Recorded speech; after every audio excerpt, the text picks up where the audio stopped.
Before we get into this review, I wish to disclose this is not a sponsored video in any way, shape or form. That being said, please enjoy. Fnatic are without a doubt one of the most well-known competitive teams for many games, such as League of Legends, Heroes of the Storm, and of course, Counter-Strike Global Offensive. So when a team like Fnatic decides to help develop gaming-specific peripherals, this certainly piques my interest. On the review table today is the Flick mouse, Rush keyboard, and Boost extra large hard surface mouse mat. Let's get started with the Flick mouse, which is priced at €55 and can only be purchased from the Fnatic Gear website. The black mouse features Omron switches with a satisfying click to each and a Pixart 3310 optical sensor, which is arguably one of the best sensors in the world. 5000 CPI, up to 30 grams of acceleration, a polling rate of 1000 Hz, and 6 programmable buttons with the scroll wheel's up and down movement also being customizable.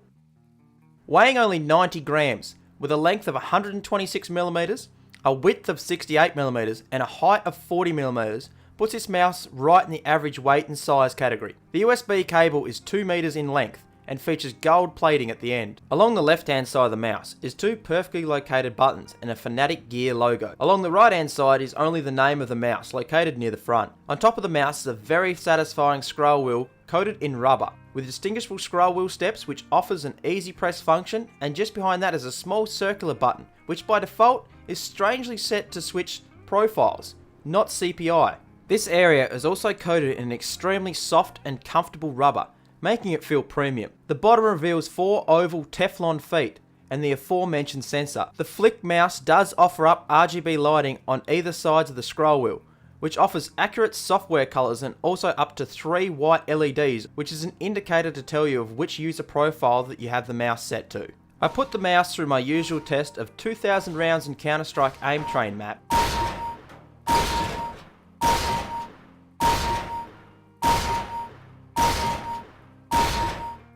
Before heading into some team deathmatch.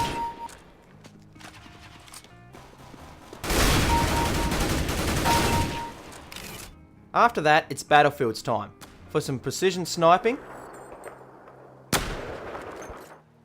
and some up close and personal combat.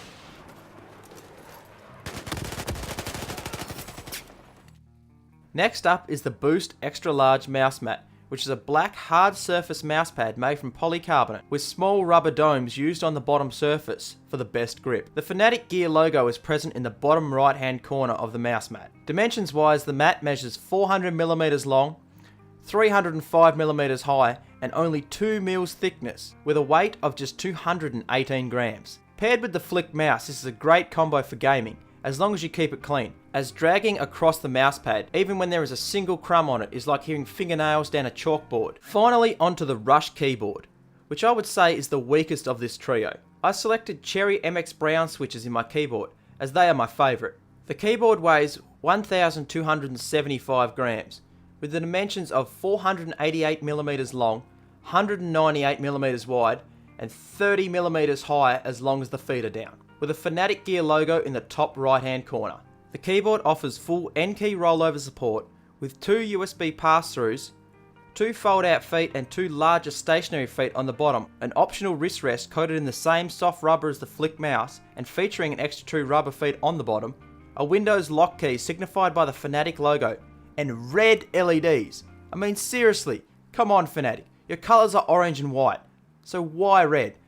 I know it's the cheapest LED and only requires 1.8 volts, and all the other colours require above 2, but I mean, come on. I am disappointed to say the least, but there is a red plate under the keys, which does enhance the lighting effect. The keyboard also has no extra macros and is not a 10 keyless, so I don't really understand how this is not just another generic gaming keyboard instead of a keyboard built for competitive players.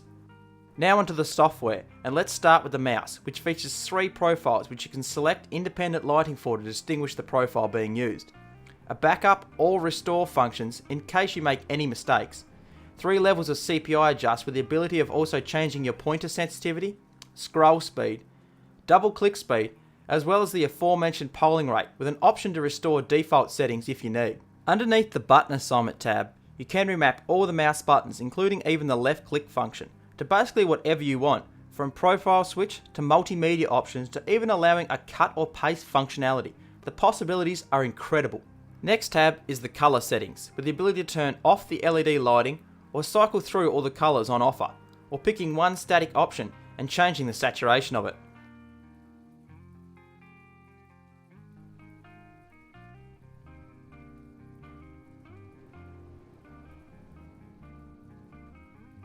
Underneath the Modes tab, you can make the LEDs pulsate, have a heartbeat function, blink, or fade in and out.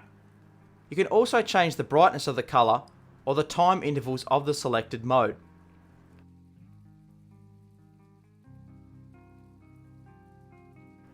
Macro Reader tab allows you to record and save all your desired macro functionality. As you may have noticed, the mouse doesn't implement these changes automatically, like most mice do. It flickers a few different colours and takes a second or two to apply the changes. The Rush keyboard is up next, and the software is much simpler.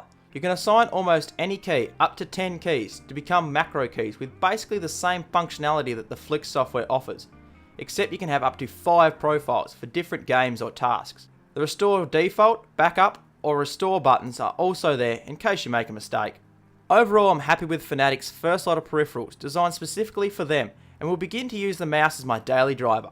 All the products offer exactly what a gamer would want in their peripherals by using quality products with a simplistic design that everyone will love. If you enjoyed this review, leave a like. And if you really enjoyed it, please consider subscribing for more reviews and other content in the future. If you have a suggestion, question, or criticism, feel free to leave a comment. And thank you very much for watching.